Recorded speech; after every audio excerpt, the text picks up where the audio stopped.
Hi. Words. Stuff. Hi. Hola. Hi. Ricola. Ricola. It's delicious. Ricola.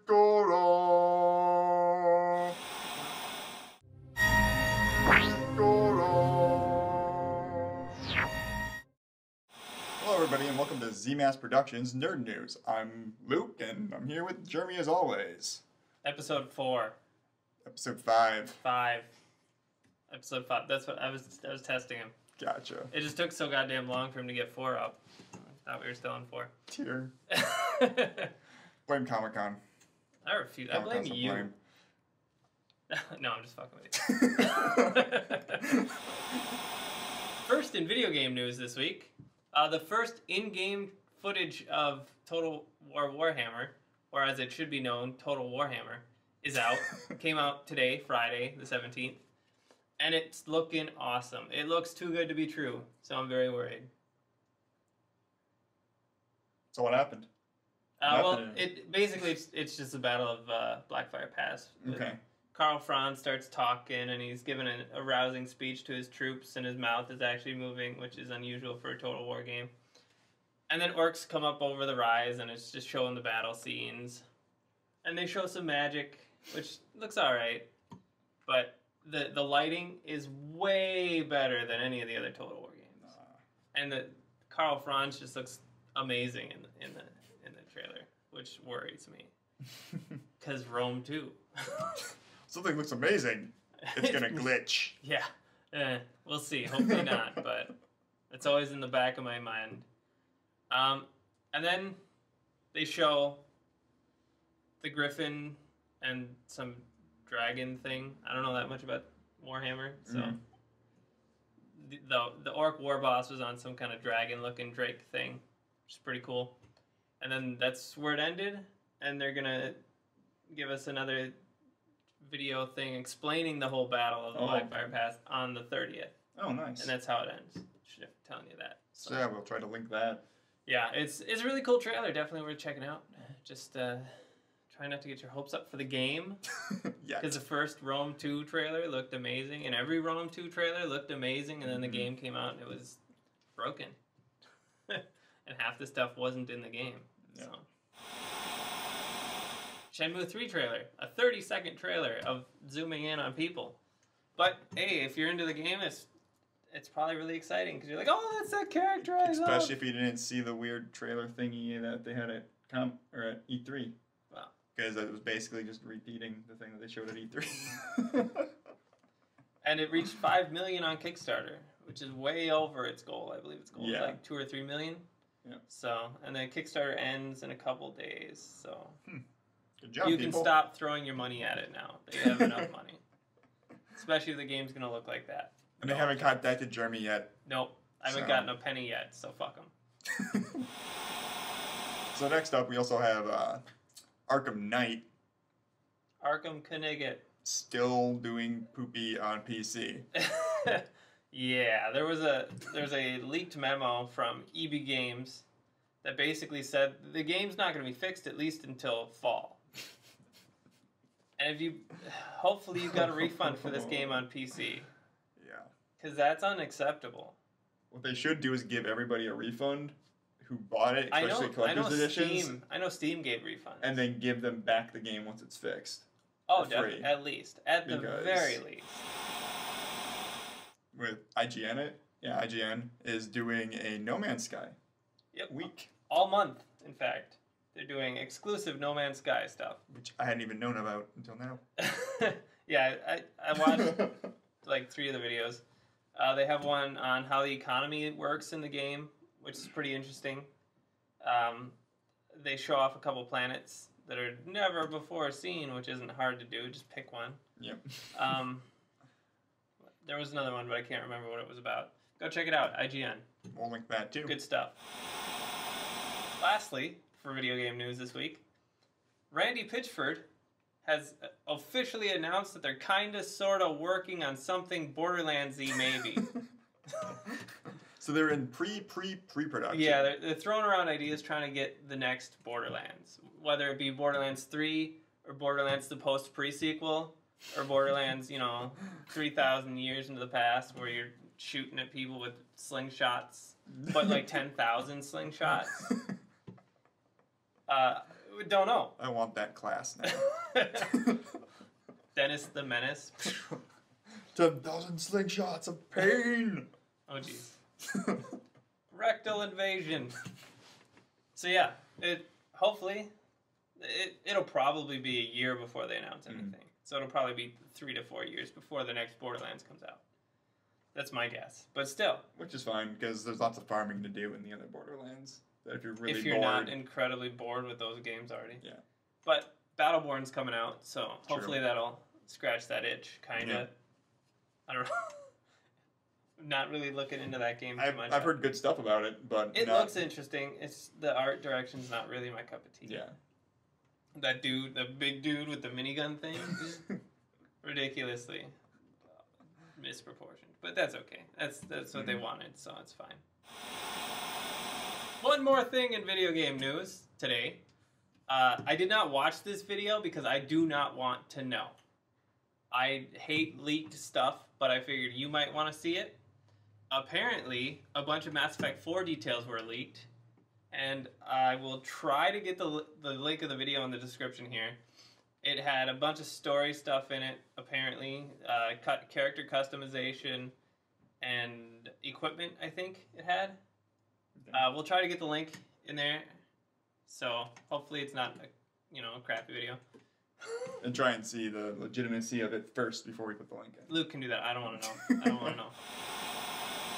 Next on TV news for this week, Arrow has casted Echo Kellum as Mr. Terrific and Alexander Calvert as Anarchy, which are two people that I put notes in our prior episode for E3 saying that those characters were coming, so now they're cast. There you go.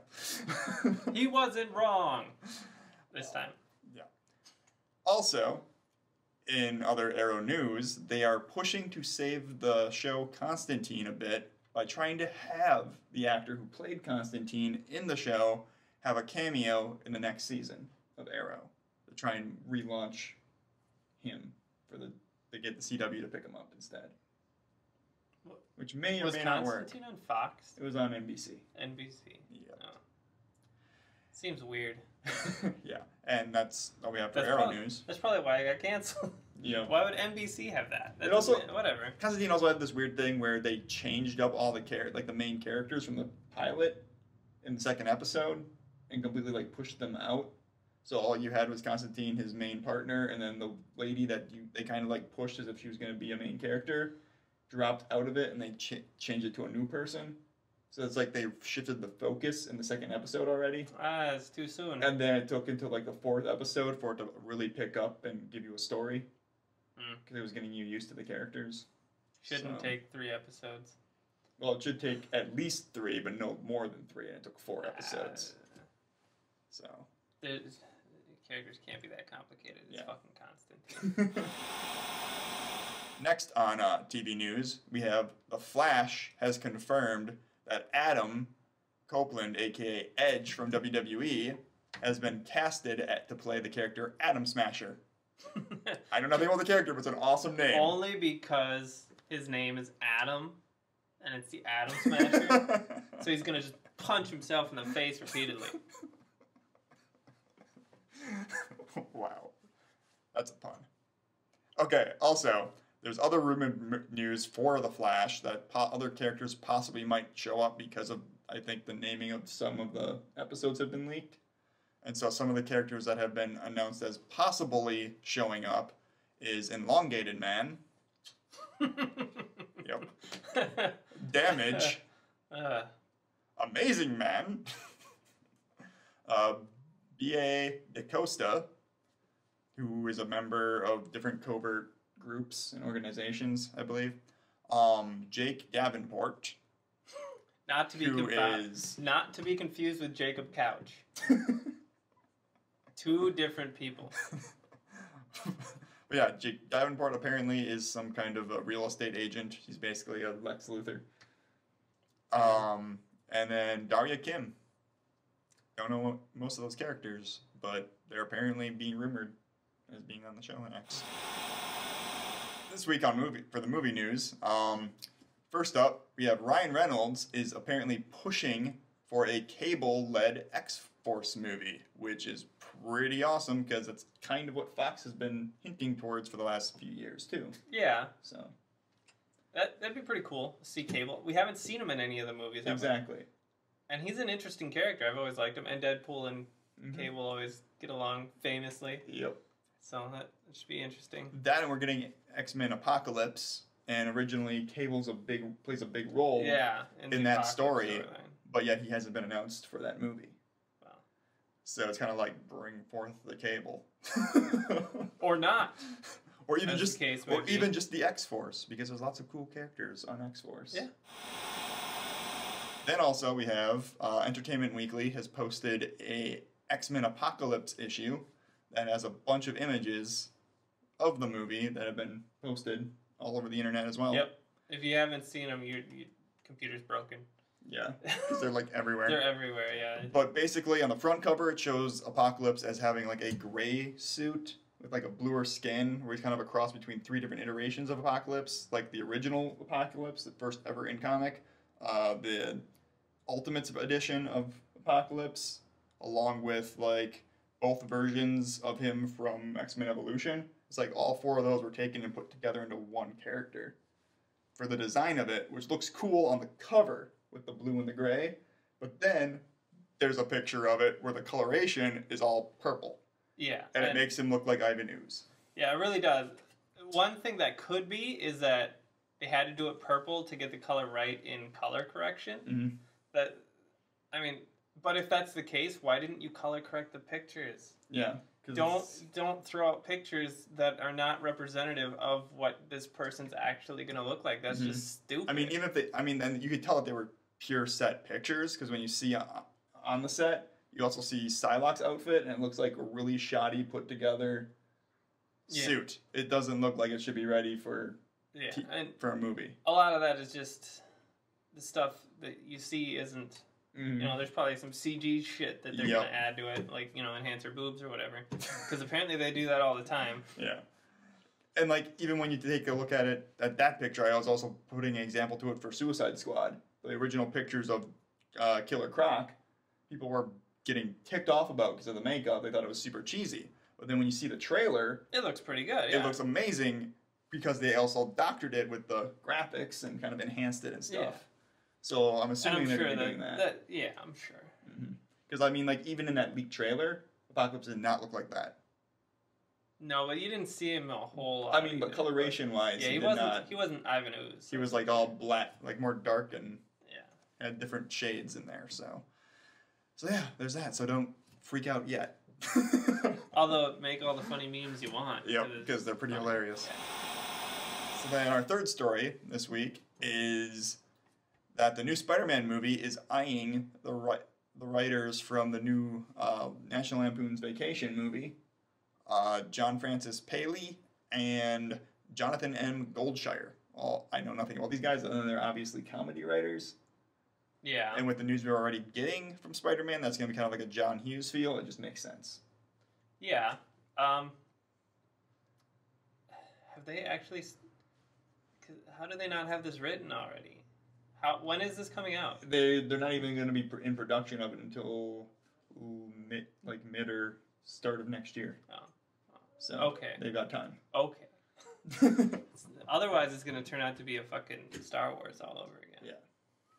Let's write the scripts as we're making the movie. That's a wonderful idea. Oh. Lastly. Damn prequels.